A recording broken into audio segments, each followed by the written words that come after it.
Hey listeners, thanks for dropping in. I'm Christy. And I'm Melissa, and this is Buried Motives, where we dig deep into the details of some of the most gruesome Dirtbag murderers.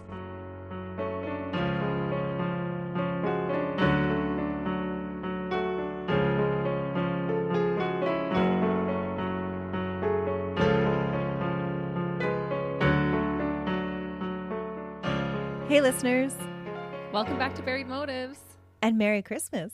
It's our Christmas case because Christmas is upon us in just a couple of days. Melissa gave us a little bit of a heads up in our last case that this is about a real Grinch, so I'm excited to hear all about it. This guy is a piece of work. He's going to be a special kind of Grinchy dirtbag. But today, before we get into our case, we want to spread Christmas cheer, love, peace, and joy, acceptance of everybody for just a brief moment, because that is what Christmas is all about. So we want to wish all of our listeners a Merry Christmas, Happy Holidays, or whatever you celebrate. Yeah, and your gift to us is listening to our episodes and possibly giving us a review on Apple Podcast. Sorry, my little shameless plug. We definitely appreciate when you do that. All right, I'm anxious to hear. What you got for us today, Melissa? So this case is a little bit of craziness. It's a little bit of a lot. When I say the name Gene Simmons, who comes to mind for you? Well, when you first told me, my mind went to Richard Simmons. I was thinking that it was, like the fitness guru guy with the big hair Yes. and, squeeze your buns, that guy. Sweating to the oldies. Yes, and the tight leotards. Yeah, the whole jumpsuit. He was a little bit odd. He was, but oh my gosh, I smiled every time I saw him. And he was all about making people happy. Yeah. Yeah, he had a good attitude. Yeah. But that wasn't Gene Simmons. No. So who do you think of when you hear Gene Simmons? I think of Kiss. Kiss. Kiss, of course. Yeah, and he was really odd, actually. Yeah, like you said, he was an odd duck. Yeah. You're talking about odd ducks? He definitely was. So today we're going to talk about Ronald Gene Simmons, who also went by Gene Simmons. And just like the singer-songwriter that shared that name, he was an odd duck too. And he would also become infamous, although for much more sinister reasons than the singer. Aw. Ronald Gene Simmons would become known as the United States' worst family annihilator. Ooh, you must have enjoyed doing this case. Yes. I know. Because you know what I mean. We all know I like couple killings, and Melissa is intrigued with family annihilations. Yeah. While I've been researching this one, I've been super excited to tell you about it. So Yeah. were you researching this while you're planning like your Christmas dinner with all your family? And she's Yes. got a sly little smile on her face while she's typing away. Yes, absolutely. Because when he's planning his Christmas dinner, it's not one you want to attend. Ugh. So he was known as the United States' worst family annihilator. And that's quite a title. He would earn that record by how many people he killed. Oh my. His killing of 14 members of his immediate family would go unnoticed for days, and it wouldn't be until he took his rampage into the small community of Russellville, Arkansas, killing 2 more people and injuring 4 more, that his family was even noticed missing. What? Okay, 14? Oh my gosh. He annihilates his whole immediate family. Wow. And then goes on to murder a few more people after that. Yeah. The family members' deaths were just one of the wrongs that Gene would commit against them. He made their lives a living hell. He was a tyrannical abuser that isolated them and withheld common life necessities to meet his own needs to be in control of everything. Oh, what a dirtbag. So today we're going to dig deep into how it all began for Gene and find out what led up to this not so peaceful Christmas in the Simmons residence. He really is a Grinch. He stunk. He actually did. We're Oh, going to get into it. No. I showed Christy a picture of him earlier, and he totally stunk. Oh, yeah, he looked, well, before his court pictures, just like this hairy mountain guy. Mm-hmm.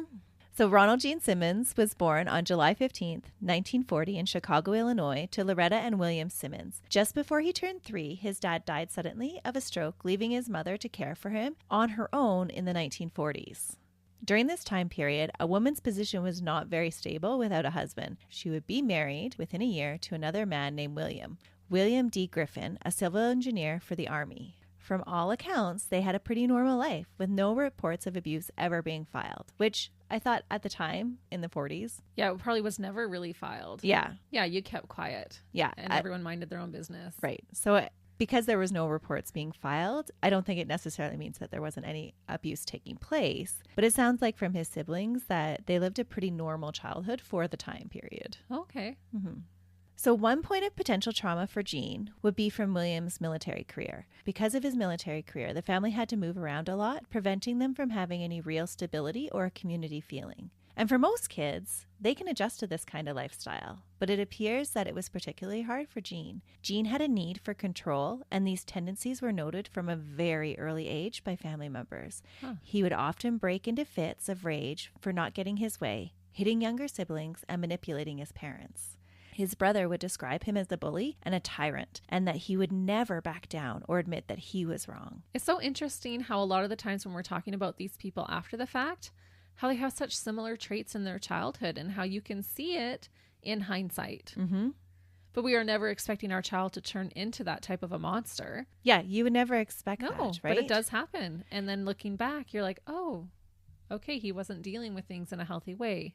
And so had we not had the luxury of knowing what Gene goes on to do in his adult life, I think most of us would say that this behavior is kind of normal for those kids that struggle to express themselves in a positive way. Like he was just having difficulty making his needs known. For sure. And by moving around, he doesn't have control over that. So then he's trying to take control over the things that he can. But with Gene, it seems that he would never learn how to develop any sort of real empathy for others. His emotions and actions all seem to be centered on his need to stabilize his world by controlling everything and anyone in it.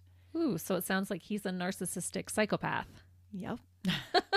I By think my professional true crime enthusiast opinion. I think you've got this one right.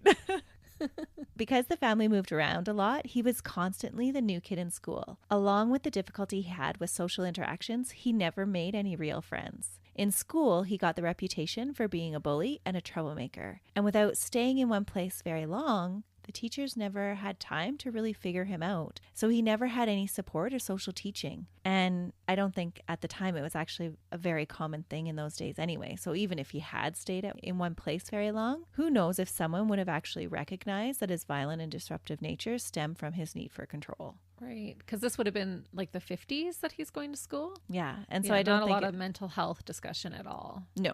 For a few years, when he was in grade 2, the family would live in Hector, Arkansas. And this would be a reprieve for everyone because this was a consistent environment that was remote and removed from the outside social world. Gene found an environment that was simple and predictable.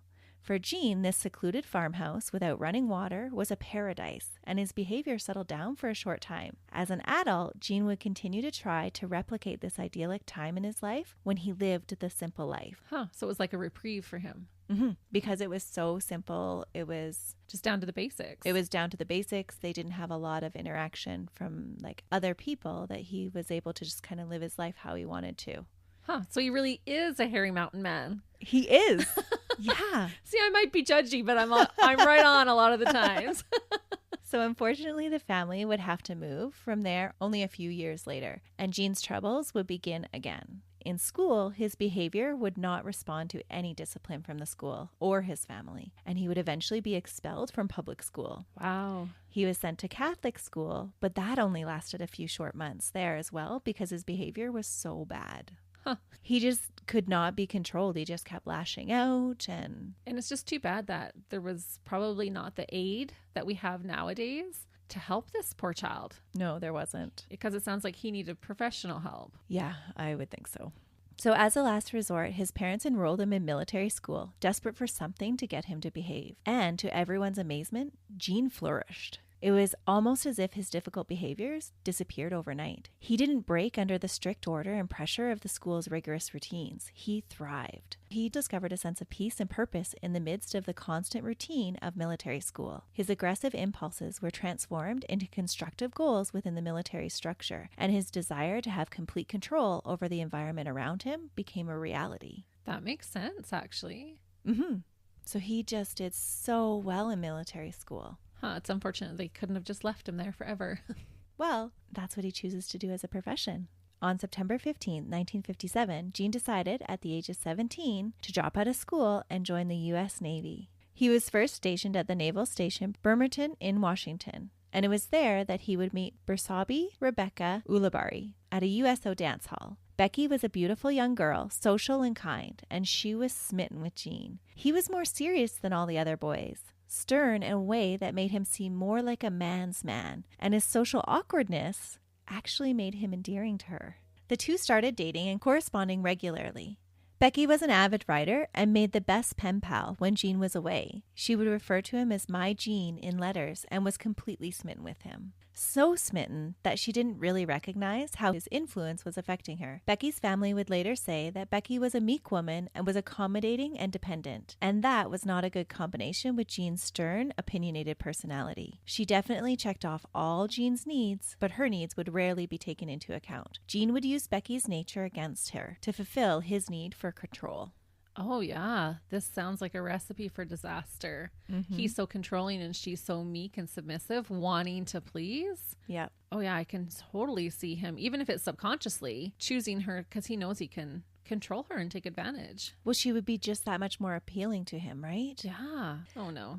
While they were dating, Becky began to change her appearance based on Gene's suggestions, keeping her luscious locks, once her pride and joy, always tied back because Gene felt that vanity was a sin and that the only person that Becky needed to look nice for was him. Their personalities were really the perfect storm for the later abuse that Becky would endure. They were married on July 9th, 1960, and Gene's controlling nature and Becky's submissiveness would just increase. He would set routines and cleaning regimes up in their home, and Becky would strive to do them with exactness so that she could win Gene's happiness. Oh. Gene rarely smiled, and so Becky felt that if she could do things just right, it would make him happier. But whatever she did, it was never good enough. Over the years, Gene gradually eroded her former confidence with constant corrections and complaints that she was not smart enough to follow the correct procedures. Becky became completely reliant on him for approval. When Becky would wash dishes, Gene would say things like, "Careful there, my clumsy girl. Now that's the way to do it. You're getting the hang of it. Now do the rest again, just like that." And so he would make her constantly rewash the dishes. Oh, this is stirring something inside of me. Like, this is so toxic. Mm-hmm. Ladies or gentlemen, if you're in a relationship like this, you need to get out. Absolutely. Wow. Right from the start, so degrading. And it's not that physical abuse that everybody kind of watches out for, right? He wasn't, at this point, smacking her around. He was just kind of letting her know, "Oh, you're such a clumsy girl. Here, this is the way you need to do this." Right. Trying to make it sound like a term of endearment. Yep. My clumsy girl. Mm-hmm. Yeah. Come meet my clumsy fist, sir. Sorry, this is stirring something up in me. Yeah. And it's all to fulfill his need to have everything done the way he needs it done. So with exactness. If she scrubbed the dishes in the wrong direction, he would make her do all of the dishes again. And he would dictate every part of her life. And because she was submissive and just wanted to please him, she wanted to make him happy. She had that desire to please him. She just kept on trying to do it better and better each time. But no matter how hard she tried, he just put in more rules. Yeah, it would be a slow manipulation. Mm-hmm. And that's harder to recognize the abuse. Over the next 18 years, Becky and Gene would have 7 children. The first was Ronald Gene, born in 1961, soon after they were married. Next came Sheila Marie in 1963. Then William, or Billy, was born in 1965. Loretta would come in 1970, Eddie in 1973, Marianne in 1976, and the last one, Rebecca, or Little Becky, would come in 1979. That's a lot. It's a lot of kids. Which would only just increase her workload. Imagine over these 18 years what point he has her at. And he now has 7 more people to order around. Ugh. Gene had a successful career in the Navy, but as the children arrived, he felt the need to be closer to his growing family. In 1963, he left the Navy and tried to fit in with the civilian workforce. Outside the military, though, he lacked the structure and the clear guidelines of strict order that he craved. A brief bank job lasted only 4 months. So he just struggled to hold down any job because he didn't have the structure that he needed in his life. So he was flailing.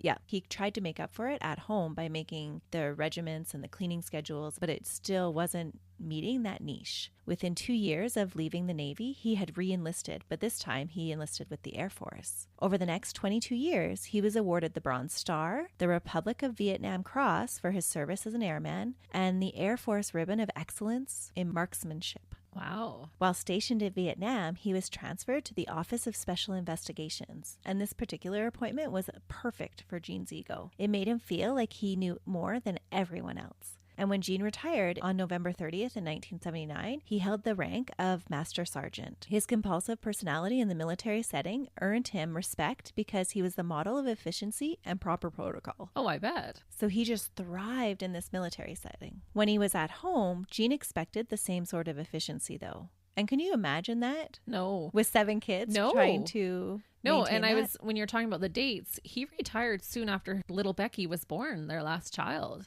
So they're right in the chaos of it when he's retiring and spending all this time at home. Yeah. And how do you keep 7 little children in close succession under militant rule? There's no humane way to do that. Nope. When the children started arriving, Gene's need for control over his household grew even stronger. Even when he was serving away, he had set schedules for meals, laundry, and cleaning. He controlled the finances, paying all the bills himself and only allowing Becky a small allowance, which usually wasn't enough to cover decent meals for his ever-growing family. Her family would say that she was only given a mere $40 a month. A month? Mm-hmm. And what does that translate today? $317 today. So $317 for a family of 5. A month. Wow. I don't know about where our listeners live, but in Canada, that would not do you. No, you would not be able to live on that at all. It wasn't that Gene wasn't making enough money to support them. He was making a decent living in the military, but he did struggle with money management. And he would go out and buy things for himself, like motorbikes and things like that. Oh, what a dirtbag. But he would limit Becky's cash and the money that she needed to care for their family. Yeah, and it sounds like her cash is just for basic necessities, where he's going and buying motorcycles for himself, and she's probably needing new shoes. Ugh. I think mostly it was just a way to exert control over Becky when he was away from home. So, yeah, and to keep her dependent on him. She wouldn't have any money to do anything while he was away. That's terrible. It's one thing if he's not making enough money and that's what they're having to live off and scrimp, but if the kids are going hungry and you're buying motorcycles, something's wrong. Yeah, some of the reports about his tours of service, when he was in Vietnam, he actually had a maid and a cook for him, and they're struggling to get by on $40 a month. That's insane. I told you I didn't like him. I knew it. He is a Grinchy dirtbag for sure. He's Scrooge. Yes. He's the Grinch and Scrooge. If the Grinch and Scrooge had a baby, it would be Ronald Gene Simmons. That's right. Over the years, it seems that Becky had become so used to Gene's verbal and emotional and financial abuse that she didn't even recognize it as such. In her diaries, Becky continued to call Gene my Gene endearingly. When she would express frustration over his overbearing ways, she would almost always include a statement about how Gene probably knew best. But this is the era too, right? Where you need to be the good little housewife. You make yourself look pretty before he comes home. The kids are seen, not heard. This is the era of Lysol douching. Yeah, exactly. Yeah. And you're going to be shipwrecked if you don't use this Lysol. Yeah. Because all hail the husband, and he's taking advantage of that. That's really sad. It wasn't until Gene was stationed in England, in the United States, that the physical abuse would start to take place. But by then, Becky felt that the beatings were deserved because of her incompetencies. Yeah, she started to believe that she's clumsy Becky. Yeah, when he started beating her, she just felt like, oh, well, he needs to do that because I need to learn my lesson, which is what he told her. So he's totally brainwashed her. The next place the family was stationed was in San Francisco, but this only lasted for a short time because the environment was too provoking for Gene. With its free love and hippie idealistics, Gene was constantly being rubbed the wrong way. Oh, I bet. And even like the not really vanity, but that type of, let your hair down, let it all hang out. Yeah, and the lack of structure of like everybody do what you want. Yeah. No, it did not go well for him. It's interesting that he's now moving around when he did not enjoy that as a child, but now he's doing that with his family. Yeah, he does the exact same thing. But because in his day-to-day life and his structure, the military career he did all the paperwork and he was so proficient at it that he just did so well. And it was such a calming environment for him that he was happy to do that and move around. Yeah, all Gene's needs were being met. Didn't matter if his families were. No, and I don't think he ever recognized, and it's just total speculation, that it was his moving around that caused him to feel insecure and to have a constant need for control. Right. So I don't know if he was that self-aware at all. Probably not. No. So his assignment was changed in 1976 to the Space and Missile Systems Organization in Cloudcroft, New Mexico. There, Gene bought a proper home for his family, even though he had to go into a large amount of debt for it. Oh, so that's surprising. He felt that this big house that he was going to turn into that childhood home that he had had in Hector. Okay. With Gene home every night now, the family's dynamics would become even more strict. Gene severed all of Becky's ties with her family once they moved to New Mexico. He even forbade her to receive her own mail. He would hold the only key to the post office box and would read all of the incoming and outgoing mail. Oh. This restriction with mail was made even worse because Gene would not allow a phone in the house. Totally isolating her. Becky was not allowed to leave the house without him, and the children were forced to do chores around the clock. And not just normal chores, but like hard physical labor, building fences and retaining walls, and essentially creating a fortress from the outside world where he could keep his family in isolation. I don't like where this is going. Oh, it's going to get worse. Hold on. The children were allowed to go to school, and they were expected to get good grades and to behave well. They were also expected to keep their family life private and were not allowed to have friends over or go to friends' houses after school. And this was probably the reason that nobody really raised any suspicions about what was going on in the Simmons home. The superintendent of the Dover District of School Board would later say that the children were bright, clean, generally quiet, personable when drawn out, with no apparent home problems. Wow. They had no idea what was going on behind these walls. They were probably just these perfectly well-behaved children, and so they didn't raise any red flags. No, there was no red flags at all. Oh. In 1979, Becky gave birth to the couple's seventh child, Rebecca Lynn. Because of the trauma of the birth, the doctor advised Becky that she should not have any more children. Gene was furious because he believed that having offspring was a measure of a man's virility. Ugh. It wasn't until it was explained to him several times that Becky would most likely die in subsequent childbirth, and that would leave him with all the kids to care for, that he begrudgingly agreed to sign the consent papers to allow Becky to have a tubal ligation. Wow. So this was back in the time that husbands actually had to give consent for their wives. That is so crazy. Mm-hmm. And that's not that long ago. No. Like, we're talking 40 years. It's not. But he didn't want this to happen at all. And he can't spread his seed. Well, just wait. Oh, no. This was a very significant event in the family's history. No. Gene would never forgive Becky for putting her own needs in front of his and their families. Her life? Yep, her life. Her own needs? Because you don't want to die. Yeah. I'm going to be very angry with you. Yeah. So angry, in fact, that he would refuse to have sex with her after this because she was of no use to him. Oh, my goodness. Mm-hmm. What a creep. Yeah, he is awful. He is such a dirtbag. is. This set the stage for him to turn his sights on his second oldest child, Sheila. Oh. She had always been Gene's favorite, and since the age of 13, he had taken a special interest in her. She was his little princess or his ladybug. He would show her favoritism by bringing her small gifts and giving her money for lunches at school when the other children received only criticism and insults. When Becky was of no use to Gene anymore, Gene started grooming his daughter to take Becky's role in the house. Oh. And in the bedroom. Uh-huh. Oh, no. On trips to the grocery store, because remember, Becky's not allowed to leave the house without him. Right. So he would drive her into the grocery store to run her errands. Sheila was allowed to come along, and she would get the honor of sitting in the front seat with Gene. And Becky was forced to sit in the back, completely humiliated. Oh, my goodness. That's so terrible. Yeah. She watched as her husband became more affectionate towards their daughter. No. That's so terrible. I And just so- want to like throat punch this guy right now. In the summer of 1980, Gene took Sheila away on a car trip to California to a coin collector exhibit. And so this was something that the two of them kind of developed a special bond over, as they would collect coins. And this was a time that the family didn't have a lot of money. And all of a sudden he decided that he and Sheila were going to go on a trip just by themselves. It was during this trip that he would rape Sheila for the first time at the age of 15. No. Mm-hmm. In March 1981, Gene sat the whole family down, minus Sheila, whom he had dropped off at her prom, and told them the joyous news that their family would be growing once again. Sheila was pregnant with his child. Oh, no. Gene made it very clear that this child would be accepted completely and that he would continue his incestuous relationship. Becky said nothing. I was just thinking of Becky. Like, can you imagine? No. No. We both No. have older daughters. Like, can you imagine?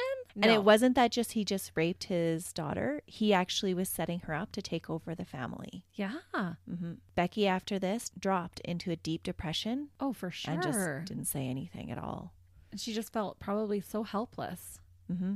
So this news was too much for little Gene, though, the oldest of the family. He was enraged with his father, and he knew something had to be done. But he also recognized that it had to be done very carefully. He anonymously told a counselor at school about the incestuous pregnancy. Good for him. That would have taken some guts to do that. Absolutely, because his dad is such a tyrant. Yeah. On April 3rd, an investigation was opened by the Cloudcroft, New Mexico Department of Human Services for the allegations that Gene had fathered a child with his 17-year-old daughter Sheila, whom he had been sexually abusing. The investigation was difficult at first because Sheila refused to admit who the father was, even though she had told the girl at school that had then passed on that information. So she had talked about it to somebody else, but when she was actually under investigation and they were questioning her, she refused to tell them who it was. During the investigation, the family was ordered to undergo family counseling sessions. After a month of questioning, Sheila would eventually give in and tell them that her father had impregnated her. Oh. Gene was unashamed of the abuse, claiming that he had done it for Sheila's own good, in order to protect and teach her. What? Mm-hmm. How does that protect and teach her? Well, he was just teaching her her spot and what women were for, and this is, your role. Yeah, but she's not your woman. Yeah. Oh my gosh. He saw nothing wrong with what he had done and basically dismissed the counselor's questions. He was frustrated that outsiders were poking their nose into his business, and he was mad at Sheila for telling the truth and causing the family to be brought into disrepute. Yeah, that's on you, bud. Mm-hmm. That has nothing to do with your baby. Yeah. Oh my gosh. In a surviving letter from this time period that Gene had wrote to Sheila, he said, "You have destroyed me. You have destroyed my trust in you, and I will see you in hell." So he's threatening Sheila at this time. Wow. Mm-hmm. And just making it more like that's even manipulative, even in that. You've broken my trust. No, we don't have that. This is not your wife. This is not your relationship. This is your daughter. Mm-hmm. And it's just those unveiled threats. He didn't tell her that he was going to kill her, but I'll see you in hell. Right. And it's just making her believe that she has a part in this. Like she was completely innocent. Oh, but she's he's a saying, victim. Yeah, but he's saying you're going to go to hell too. Wow. It's your fault too. However, Gene wasn't completely clueless about the whole situation and how it could turn out for him. He knew that if the investigation continued, he could be charged and go to jail. Just as Sheila gave birth to a daughter on June 17, 1981, who they called Sylvia Gale, Gene fled the state with his 3 daughters and told Becky and the boys to move their things in secret. So he ran off with the 3 girls and held that over Becky's head and told them, "Pack up and meet me here." In August, when the deputies drove out to the property to serve the arrest warrant for his incestuous relationship, the Simmons family had vanished. Wow. Nothing would ever come of that arrest warrant. No. The case was eventually closed because they weren't able to find or prosecute Gene. They had just fled the state. That's so unfortunate. And what a little weasel. I'll flee with the girls and I'll leave my wife to go and move the whole house. You know what a job that is. Mm-hmm. Yeah. Of course he left it to her to do. I think he took the 3 girls because if he had just fled by himself, I don't think any of them would have followed. No. But he took the 3 girls, and so Becky had that need to protect them, so she did exactly what he told her to do. Yeah. Mm-hmm. And she'd probably be worried for the other girls, too, if he's already done this to his oldest daughter. Yeah. The family moved to Arkansas. One settled in a rental in Ward. The older boys, little Gene and Billy, left and struck out on their own. They're like, we're done. Good. But for the rest of the family, not much changed. Gene continued his tyrannical ways and continued his incestuous relationship with Sheila. In the summer of 1983, Gene moved his family to Dover, Arkansas, in Pope County. At the time, the family was in serious financial crisis. They were heavily in debt because of the house that they had fled from in New Mexico. Gene had left a good-paying job there as a civil service employee for the Air Force's Computer Science Division and was now struggling to find a job that paid enough to take care of Becky and the remaining 6 children at home. Gene had to work several low-paying jobs to support his family, but every job kind of seemed beneath him, and so he didn't do a very good job at it. Not surprised. Mm-hmm. But his financial difficulties didn't keep him from trying to recapture the idealistic home of his youth. In the summer of 1983, Gene would again try to build an off-the-grid farm. He purchased 250 Broomfield Road just outside of Dover, Arkansas, not far from Hector and his childhood home that he idealized. It was a 14-acre piece of land that Gene dubbed Mockingbird Hill. The long winding driveway of rutted red clay, Gene named Little Princess Lane to honor Sheila. So creepy. Mm-hmm. Like these names he's coming up with are not creepy, but in this situation, totally creepy. He lined the driveway with dozens of no trespassing signs and gated the entrance and erected a barbed wire fence. Or he didn't do it. He made the kids do it. Oh, for sure. Mm-hmm. It was quite the fortress for the modest house. It was really just a jury-rigged structure comprising of 2 mobile homes joined together and its various additions. So it wasn't really like a house. It was Right. It was just a shack. just thrown together. As usual, there was no phone, and the only indoor plumbing went to the shower. Water for cleaning and cooking was caught in jugs and buckets lined up along the eaves trough of the house. Ooh. Because they couldn't afford building supplies, Gene started to collect random things that he felt might be useful for future projects around the house. These building supplies were kept in haphazardous piles around the property, giving it the whole appearance of a junkyard. So they had to cook and clean from the east trough water? Mm-hmm. That could have been very clean. Holy Hannah. Gene would continue the tradition of making his children do back-breaking labor to build a 10-foot-high fence with cinder blocks and barbed wire fence and made the children dig the pits for their own outhouses. He justified all this by saying that the chores kept the children out of trouble and taught them good work ethic. But really, it was probably just a test of which children were still going to obey him. By the end of 1983, Sheila was pregnant for a second time. This time, Gene forced her to have a secret abortion, even though he told others that he was against abortion because he didn't want to have the problems with the authorities. This makes no sense to me. No. At all. Because his wife, Becky, is useless because she can't provide him with a child. And now his daughter is pregnant with his child and he doesn't want it. Yeah, if he didn't want another child, he could have stopped having sex with his daughter. Well, regardless, should have stopped having sex with his daughter. But this just goes against, why are you having sex with her then? You're not having sex with your wife because she can't produce a child. Mm-hmm. So you're just being a creepy dirtbag. Yeah, and it really was an obsession with Sheila that was spurring on his continued relationship with her. Oh. And this just kind of makes that more evident that it wasn't about the children now. Well, people will see you in hell, Gene. Yeah. Your letter will come true. Not Sheila, but people will. Yeah. After the forced abortion, Sheila's attitude changed. She threw herself into her schoolwork and would attend Broughton School of Business in Little Rock. It was at school that Sheila met Dennis McNulty. This bright and caring young man gradually gained Sheila's trust, and she began to open up to him about her family life. Gene was not happy about this arrangement at all and hoped to scare away the boy from his ladybug. Ooh. Gene would tell Sheila that no man would ever want her because of the things that she had done with him, and that if Dennis really learned who Sylvia's real father was, that he would no longer profess any love to Sheila. What Gene didn't know was that Sheila had actually told Dennis already, and Dennis had agreed to take Sylvia on as his own. Aww. Such a stand-up guy, right? With Dennis's support, Sheila openly defiled her father, and she and Dennis were married in September of 1984, without Gene's blessing, and the rest of the family looked on as the new family member stood up to Gene. Good. She needed someone to protect her. He was the very first one to kind of stand up openly to him because little Gene had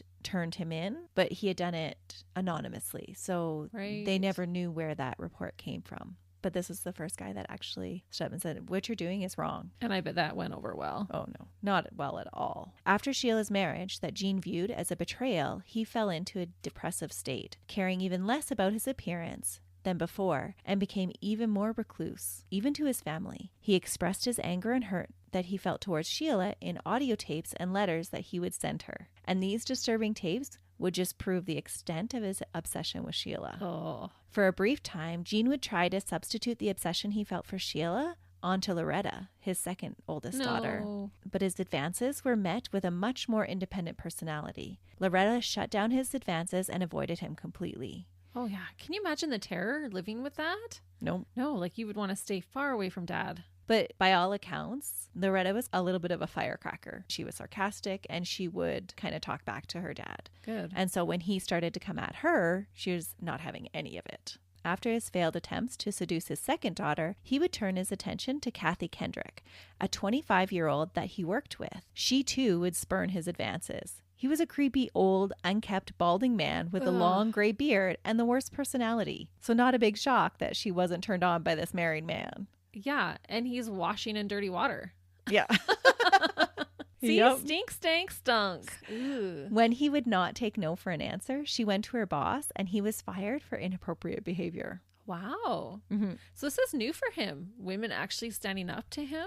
That's right. Gene was losing his touch with the ladies. And instead of finding satisfaction or order in his employment that he had when he was in the military, he found his work degrading. Gene had difficulty accepting that he was not the one giving orders anymore, especially when they came from women. In 1985, he was working 2 jobs, one at the Sinclair Mini Mart in Russellville and the other at Woodland Motor Freight in Russellville as well. He had to submit to the authority of a female supervisor. Something he had never done in his life. I love that. Because Yep. he would have hated it. Joyce Butts, his female supervisor, would criticize him for not doing any office task correctly. I love this little bit of karma right here. She was the only one to reprimand him for his conduct towards Kathy Kendrick and went as far to enter a notice of reprimand on his personal file. Good. So all of those little things that he had done to Becky, it sounds like Joyce Butts was that to him. You washed those in the wrong direction, dear. Yeah. You better redo them all. You did not file that paperwork like you were supposed to. And remember, he's coming from a military career where he had received awards for how well he had done his paperwork. And this would have gotten under his skin. Yeah. With his failures at work and Sheila's believed betrayal, Gene's mental illness was declining. He would return from work and withdraw into his bedroom, a room no one else was allowed to enter, and he would drink continuously. They were probably relieved, honestly, if he just came home and went to his room, like, whew, okay, we don't have to worry about him tonight. Absolutely. That's how I would feel. Yep. With Gene's depression causing him to fade away for the first time in their lives, Becky and the kids were not under a constant string of orders. And while they didn't stray too much from their expected chores because it was just so ingrained in them, with their newfound freedoms, they began to explore the world a little more. And Loretta became more social with friends, going out after school, and even had a few friends over to the house for brief periods of time. Wow. Friends would later report that Gene stayed in his room that was dark, spooky, and foul smelling. Ew. Stink, stank, stunk. Ew. Yep. He's probably not showering and stuff like that either. No, he had just kind of totally given up on life. During this time, Becky was taking notes of Gene's behavior and was encouraged by her 3 older children and their escape from under Gene's thumb. A way for her to communicate with the outside world was devised, and she began to communicate through letters with her older children and her sister Vi. In her letters, now she would refer to Gene as Fatso and began to plan a way to leave him. Good. Yeah. Good. She's got a fire in her belly now. Yeah. Well, she's been encouraged by all these people that she's seeing over the last couple of years. People have been standing up for themselves against Gene. Yeah, she probably never thought that was even an option. And I think it's just such a switch between calling him, oh, my Gene and my darling, and now she's calling him Fatso in her letters. But she was still very timid and did not have any resources to care for herself. And you have to remember, she actually still has 4 younger children at home. Right. That she's caring for. As you're telling me this, I'm so hopeful. I'm like, yeah, you get it, girl. You go, Becky. Yep. But I know what's going to happen because this is a family annihilation and it's so sad. But I'm totally enthralled right now. And I'm just like, yeah, go do it. She's going to get out. She's going to do it.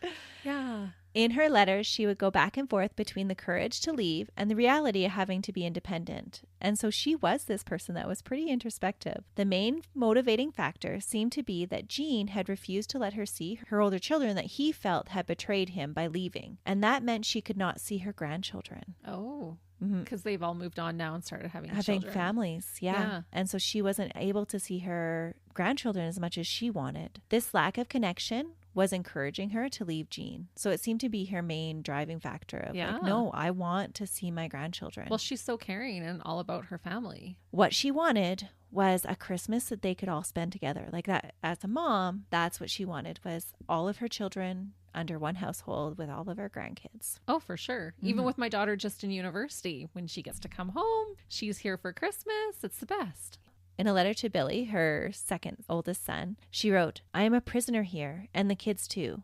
I know when I get out, I might need help. Dad has made me like a prisoner, and that the freedom might be hard for me to take, yet I know it will be great, having my children come and visit me anytime, having a telephone, going shopping if I want to, going to church. Every time I think of freedom, I want out as soon as possible, but I don't want to put any burden on my children. Oh. And so she's in this just back and forth of what is the right thing to do. Yeah. While other members of his family were learning to stand up to him, Gene continued his downward spiral. On December 18th, 1987, he quit his job. He just stayed in his room and drank all night and day. But while the others thought he wasn't paying any attention to their newfound freedoms, he was taking it all in. He watched as Becky made plans to bring everyone together for Christmas and didn't object. Not even when she ordered Christmas presents and spent money that they didn't have. So he just let her go and planned this great big Christmas holiday. Because he knew what was coming. Mm-hmm. On December 22nd, before the 4 younger children went off to school, Gene woke early and went to Walmart and purchased a .22 caliber handgun and ammunition.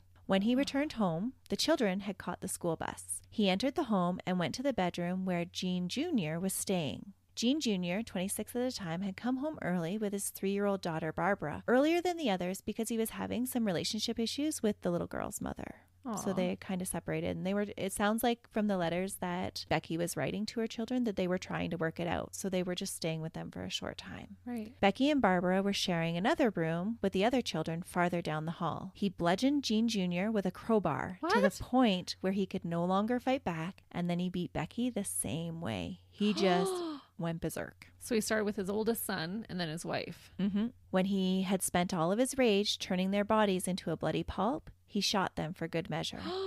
Becky twice in the head, and Gene Jr. was shot once in the chest and 4 times in the head. Oh my goodness. So this is overkill. Mm-hmm. I was shocked. I gasped when you said a crowbar because I was expecting him to just shoot because he'd bought this gun. Well, and he was a marksmanship. Yeah. Yeah. But he had some rage. And when you see stuff like that, that is a personal kill. Yeah. And from all accounts, it sounds like he never liked Gene to begin with. He felt that Gene was the first one that started to turn Becky against him. Oh, because he left. Well, he was the first to leave, but he was the first child. And so when he was born, Becky had to turn her attention to little Gene. Right. And so he was the root of all this betrayal. Wow. And so he just took it out on him. Oh my goodness. It's believed that Gene Jr. lived long enough to leave some bloody handprints on the walls, a testament of his struggle to get away, but he never did. Oh, and how scary for Gene. His daughter is there. Yeah. Ooh. Gene next turned his attention to Barbara, his 3-year-old granddaughter. He strangled her to death with a fish stringer. Oh, what a piece of work. After having a beer, he moved Becky and then Gene Jr.'s body into a pit that the children had dug several weeks earlier for a third outhouse. He stopped to have a beer? Uh-huh. It gets worse. Hold on. Little Barbara's body was next to be thrown into the pit. She had been wrapped in a garbage bag. Her clothes were soaked in urine, and it was surmised by the investigators that she had wet herself from the terror that she faced while in the house when her father and grandmother were murdered. Oh my goodness. Gene poured kerosene on the bodies and covered the hole with scrap pieces of tin and barbed wire to dissuade wild animals and the 2 family dogs, Bo and Duke, from disturbing the bodies. This is so terrible. Already I'm done.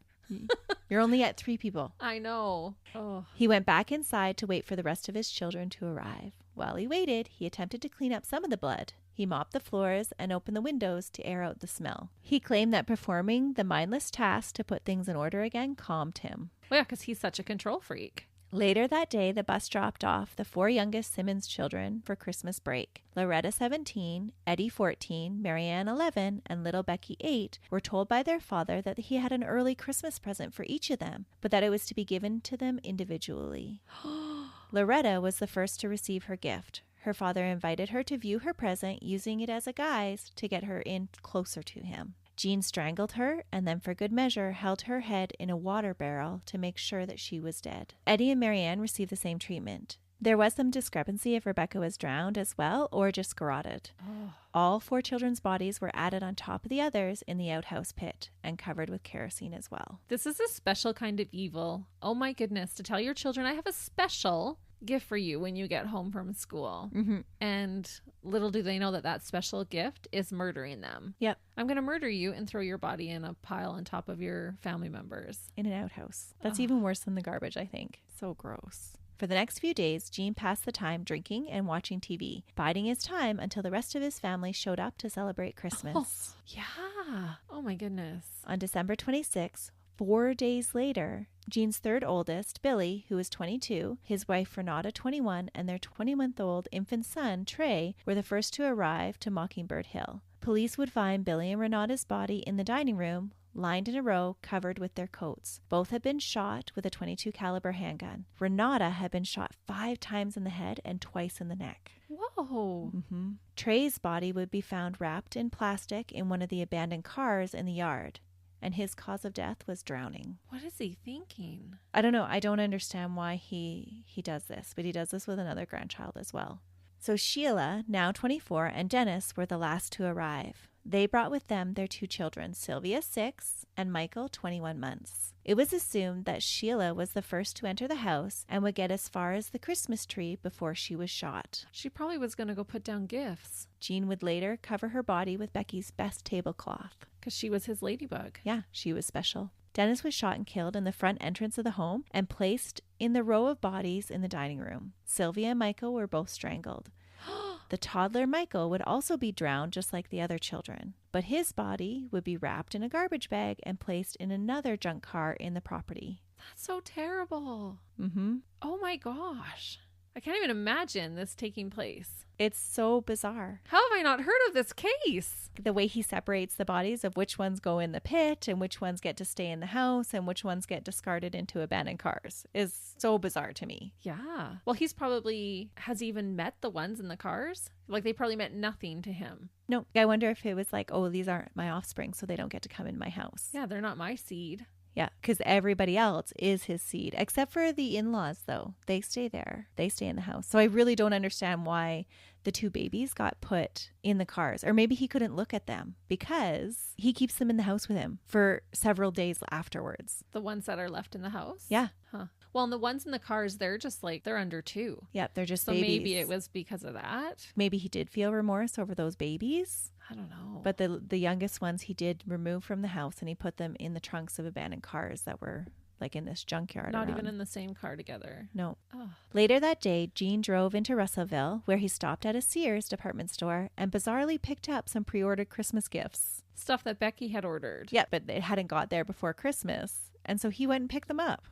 Who's he giving them to? He's giving them for himself because he's a selfish pig. I just thought that was so bizarre. But that night, he would also go to a local bar and have a few drinks. So he was just kind of carrying on with life as normal. Oh. Then he went home and waited out the weekend. For the next 2 days, he passed the time watching TV and again drinking more beer and making a list of directions about what to do next. And so all these dead bodies are still in the house. Yep, all the dead bodies are lined up. He's like stepping over them to walk through the house. Because remember, it's a mobile home. It's not very wide. And there's going to be clear decomp by now. Mm-hmm. He's so despicable. On Monday morning, December 28th, Gene drove back into Russellville in his son's car. He purchased a second gun from Walmart, and from there, he walked into the law office of Peel, Eddy and Gibson law firm. That's where Kathy Kendrick now worked. He shot her 4 times in the head and killed her because she had rejected him and reported his unwanted attention. Wow. Next, Gene went to the Taylor Oil Company, where he shot and killed J.D. Chaffin, a 33-year-old firefighter who was working a second part-time job, and wounded the owner, Rusty Taylor. Rusty had been the intended victim. He was the owner of the Sinclair Mini Mart, where Gene had recently quit. He shot him twice in the chest, but Rusty would live. J.D., unfortunately, was just at the wrong place at the wrong time. He was shot through the eye, and he was killed instantly. Whoa. So he was just an innocent bystander. Yeah. Gene next drove to the Sinclair Mini Mart, where he had recently quit his job because he felt that he had not been adequately compensated for his work. There, he opened fire, wounding 2 more people. Roberta Woolery was shot in the shoulder and the face when she attempted to call for help. David Sallier, the manager of the store, was shot in the head as he tried to divert attention by throwing a chair at Gene. Oh. Another customer would join in by throwing cans of food and pop, causing Gene to flee. Both Roberta and David would live. Afterwards, Gene went to the office of the Woodline Motor Freight Company, where he shot and wounded yet another woman. Can you guess who it's going to be? Now's his ex-boss. Yep. Supervisor. Yep. Joyce Butts was shot once in the head and once in the chest, but she would survive. Wow. See, she meant business. You ain't taking me down, boy. That's right. Well, and he's shooting them with a .22, which It's not a high caliber. and so that's why it seems like he had to shoot them so many times. Because I was Right, thinking, that makes sense then. he's this marksman. Why the heck is it taking him so many shots to kill people? But I guess it's because of the .22 caliber. So I wonder why he didn't choose a more powerful gun. Maybe he couldn't afford get it. that at Walmart. True. I mean, I'm glad that he didn't. After the 45-minute killing spree, Jean just sat down and started chatting with a former co-worker and asked her if she would call the cops, trying to reassure her that he had only come for Joyce. He said that he had gotten everybody that had hurt him. The list that he had constructed while sitting among the dead bodies of his family was complete. Oh my Lanta. Can you imagine being this employee? Yes, I know. You've just witnessed her get shot and killed, and now he's just talking to you nonchalantly. Well, she's not killed. She's still sitting there, like, oh right, yeah, bleeding she out. lives. Yeah, she lives. And he's so like, he just sits hey, down. Hey, darling, can you call the cops for me? I'm done now. Yeah, I just came for Joyce. Don't worry, I'm not going to harm you. That poor girl. She would have been terrified. Yeah, that's a new one, because usually they don't leave anyone in their wake when they do stuff like that. No, but he was just so calculated and precise on who had it coming. And also to turn himself in, that is surprising to me too. I would have thought he would have taken off and tried to start this all over again. Family annihilators usually do one of two things, right? They take off and they start a new family, or they commit suicide. Yeah. And he does neither. He just sits down and tells the receptionist, hey, can you call the cops? Yeah, that's always so interesting. So bizarre. They turn themselves in. It was literally that he had completed the list that he had made. And in his list, like, you can see that he actually wrote directions between, like, I'm going to go to this place and then I'm going to take this road to get here. Like, he actually made a list of how he was going to proceed. And he reached the end of the list. So he could do it in the most proficient way, because he did that in 45 minutes, which is not a long time when you're going from place to place. No, and he had to be proficient because people were calling it into the police as he was going through the town. Yeah, that's just so bizarre. I feel like if you were willing to call the police and turn yourself in, why didn't you turn yourself in before? You know, like when you have all of these thoughts and, you know, you're thinking, I'm going to kill my entire family. Well, then admit yourself somewhere, you know, get the help. No, he felt justified in what he did. Oh, for sure he did. Yeah, according to him, it needed to be done. Right. I'm just so shocked that he's willing to turn himself in after. Yeah. Oh, I'm shaking my head. When the Russellville police arrived, they took possession of 2 guns that Gene had used on his murderous rampage, an H&R 22 with a 3-inch barrel and a Ruger 22 with a 9.5-inch barrel. They took Gene into custody without resistance. Police would only learn of the family's murders because they were unable to get a hold of anyone at Mockingbird Hill. They sent a cruiser out to the property.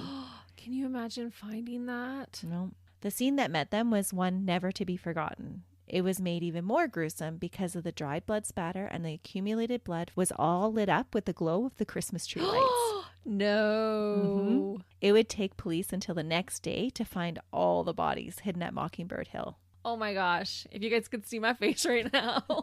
That's Can terrible. you envision that though? This Christmas scene of the tree lit up with lights and presents under the tree, and all of these bodies laying with coats over them or tablecloths over them, just everywhere. Some of the police officers that responded, what they remember is that the lights of the tree were like glistening in the pools of blood. Yeah. And it's so shocking, I guess, too, because it represents such different things. Our Christmas tree is usually joy and happiness and family and celebration. So to see that with all these dead bodies and murder and mayhem and blood and gore laying around it. Yeah. Yeah, it's such a contradiction. Those poor policemen. Yeah, I couldn't imagine. No. From his containment cell, Gene was transferred to the hospital and was admitted for a full 30-day psychiatric assessment. From the time of the arrest until he was transported to the psychiatric hospital in Little Rock, he didn't speak a word to authorities. I'm not surprised. No. The transfer took place in secret because the police had received threats on Gene's life. Phone calls were coming in saying that Gene would never make it to trial, that people would take matters into their own hands. Wow. So when they transferred him, they did it in secret. Gene was tried in 2 separate trials. There was so much evidence to sift through at Mockingbird Hill, it was going to take a long time to process it, so the prosecutors separated the trials into the family murders and the town murders. Oh, that's interesting. I don't know that I've ever heard that before. The first trial lasted 6 hours. What? Yeah. 6 hours? 6 hours. I think it was just an evidentiary trial because Gene pled guilty on May 12, 1988 to the 2 murder charges and 4 attempted murder charges, all committed during the shooting rampage on December 28th. Oh, okay. I wonder if he was disappointed that he didn't get to kill them. Oh, I'm sure. Yeah. Especially in the case of Joyce. Yeah. During this trial, evidence would be given that Becky was planning on leaving Gene with the financial help of her mother and the encouragement of her 3 older children. And it was speculated that they had all gathered at Christmas to finalize those plans, and somehow Gene had found out about them. He felt betrayed by his whole family, and that's what led to his rage spilling over onto other people that he felt had wronged him. Yeah, you can see how he'd make that connection. Yeah. On May 16th, 1988, a judge sentenced Gene to death by lethal injection, plus 147 years in prison. Oh, good. Yeah. Again, we're seeing this where the judge is like, just in case Yeah, your if you get out. execution gets stayed, let's give you some jail time. At the time of his sentencing, Gene made it known that he agreed with his punishment and did not wish to appeal it, saying, "To those who oppose the death penalty in my particular case, anything short of death would be cruel and unusual punishment." But that wouldn't stop people who oppose the death penalty and other inmates from appealing on Gene's behalf. That's interesting. Yeah. So are they wanting to appeal because he doesn't deserve to be put to death? Like they're opposed to the death penalty? Or No. let's put him in jail and let him get his? So Gene came out saying, like, I don't want to appeal anything. Please just, let's get it over and done with. And the people that appealed say that, no, you can't throw out the appeals process. He has to go through appeals. Oh. Because other inmates felt that their appeals would be less effective if Gene set the precedence that death penalties didn't have to be appealed. Okay. Yeah. And they were really upset by it. Gene had to be moved out of the general population in the prison because his life was constantly being threatened. Oh, I bet. So it was a huge thing. They should have left him in there. Yeah. The courts would reject all of the appeals raised on Gene's behalf based on the testimony of a psychiatrist that said that Gene was of sound mind and fully understood the ramifications of waiving the appeals process. During the court proceedings, Gene made the statement, "I, Ronald Gene Simmons Sr., wanted to be known that it is my wish and my desire that absolutely no action by anyone be taken to appeal or in any way change this sentence. It is further respectfully requested that this sentence be carried out expeditiously." Gene made this declaration to the court under oath. Huh. On February 10th, 1989, Ronald Gene Simmons was tried in the Circuit Court of Johnson County for the 14 members of his family that he murdered. Ugh. Most of the trial went off without incidents until the end. In front of a crowded courtroom, Gene had joined lawyers in a conference at the bench of Judge John Patterson when he punched the prosecutor on the chin and allegedly reached for one of the officer's guns who was trying to subdue him. What? Yeah, he just flipped out. The conference at the bench had been about reading 5 pages of notes found in Gene's safety deposit box. The letters were from Gene to Sheila. And so these were like love letters to Sheila that he had put in. And I don't know if he didn't want them read or interpretations made of what he meant by them, but they had approached the bench to discuss whether they should be admitted or not into evidence, and he flipped out. Wow. So he's okay with everyone knowing that he's murdered babies in his family, but he doesn't want anyone to know about his Love of Sheila. Yeah. Mm-hmm. That he raped and tormented his daughter. Well, no, he was fine with them knowing that he had sex with her because he admitted it during the family council session. So then it's more of these are too precious. I don't want them shared. Yeah, I think so. That's even more sickening that he wasn't even humiliated by his actions. No, by all accounts, it sounds like he really thought that he loved Sheila, that she was the love of his life, not Becky. That's sick. Yeah. The jury convicted Gene on all 14 counts of capital murder and sentenced him to death by lethal injection, Gene's chosen method. Following the trial, Gene notified the trial judge of his desire to waive his right to appeal right away. Gene pleaded again with the judge for a speedy execution. In his statement, Gene said, "Let the torture and the suffering in me end." On May 31st, 1990, Arkansas Governor Bill Clinton, yes, President Bill Clinton, signed Gene's execution warrant. For his last meal, he had a well-done filet mignon, tomato slices, a banana, 6 dinner rolls, and 2 raw onions. Oh, what? 2 raw onions to top all that off? Yep. I don't mind a slice or 2. Like, I like onion, but just to munch down 2 whole raw onions, that's a little much. Yeah, he ate them like an apple. And I just can't get the picture of the ogre Shrek out of my mind. Yeah, he belongs in a swamp. I think it's fitting because Gene really was this recluse, ogreish dirtbag. Ugh, and stinky. Gene would be the first person in Arkansas to die from lethal injection. At 9:02 p.m. on June 25th, the first solution of lethal injection was administered. One has to wonder if justice was truly served. Gene requested the death penalty. From his statements at the trial and the waiving of appeals, Gene did not want to live in a world without his beloved Sheila, and that he found it torturous to do so. So does it not seem more fitting that he would have to live out his days in misery instead of giving him the death that he wanted? Yeah. So that's why I really question, is this really justice? Especially after he showed no mercy to anyone else. No, he was so ruthless. No, not when he lived, not when he worked with them, and definitely not in their death. Yeah, so he still got to have control over his own death. Yep. Over how it all went down. So I thought, this is not justice. He should have to have the exact opposite of what he wants to happen to have. Yeah. Yeah. And why didn't he just do it himself? Yeah, like, I don't honestly, know. you're wanting to die. You don't want to live without Sheila with your little ladybug. So weird, right? It is. But if it's any solace, though, his death by lethal injection does not sound like it was as peaceful as he was suspecting. Witness accounts say that at first it appeared as if he nodded off to sleep, but after a couple of minutes, he started to cry out and cough, and his struggle to breathe was so violent that the gurney that he was strapped to shook. When his body finally became still, his face turned blue and then purple. It would take a full 17 minutes for Ronald Gene Simmons to be pronounced dead. Wow. He probably didn't like that out of control feeling. Yeah. Wow. After his execution, there was not a single family member left that would even claim his body for burial. His body would be interred at a pauper's field at the Lincoln Memorial Lawn in Varner. And that's the crazy case of the dirtbag Ronald Gene Simmons, the man who chose Christmas as the perfect time to take out his revenge on all those who had done him wrong, including 14 members of his immediate family. The dirtbag responsible for the largest family massacre in the United States. Well, Merry freaking Christmas, everybody. Wow. And Christmas is supposed to be such a wonderful time. Well, and it's just so awful that Becky would have been feeling like, oh my goodness, I'm able to realize my dream of having everybody at my house. And even that he took her life before that happened. Yeah. Was just that controlling factor. It wasn't after when everybody was there, but he needed to probably do it one by one or they could have overpowered him. 14 of them. And so unfortunate that she was so close. Like Becky was so close to realizing that dream and getting away and finally getting her life back. Mm-hmm. Wow. And for those babies that never even got to have a life. Yeah. Well, what a disgusting human. Well, that's it for our Christmas story for you today. We did promise you Christmas buried motive style, and I believe that Melissa delivered. So thanks for that. Hopefully you'll tuck into bed on Christmas Eve with a more pleasant Christmas story. Absolutely. We hope that you stay away from the Grinches and have yourself a wonderful holiday. Merry Christmas, everyone. See ya. Bye.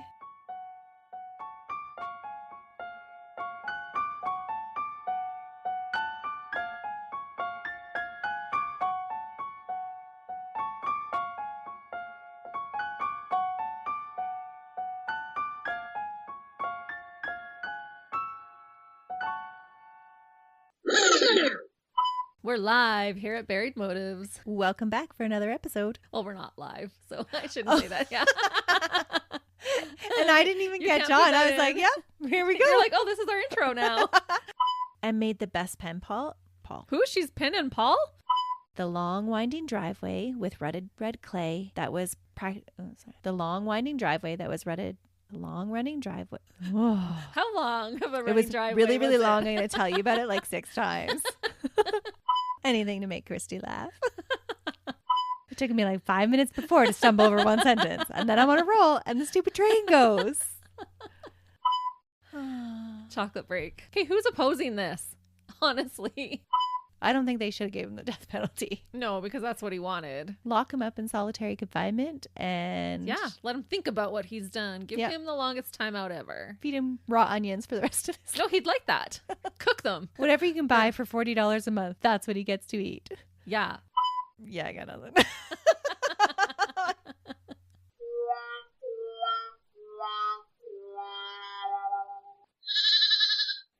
Another Sound Off Media Company podcast.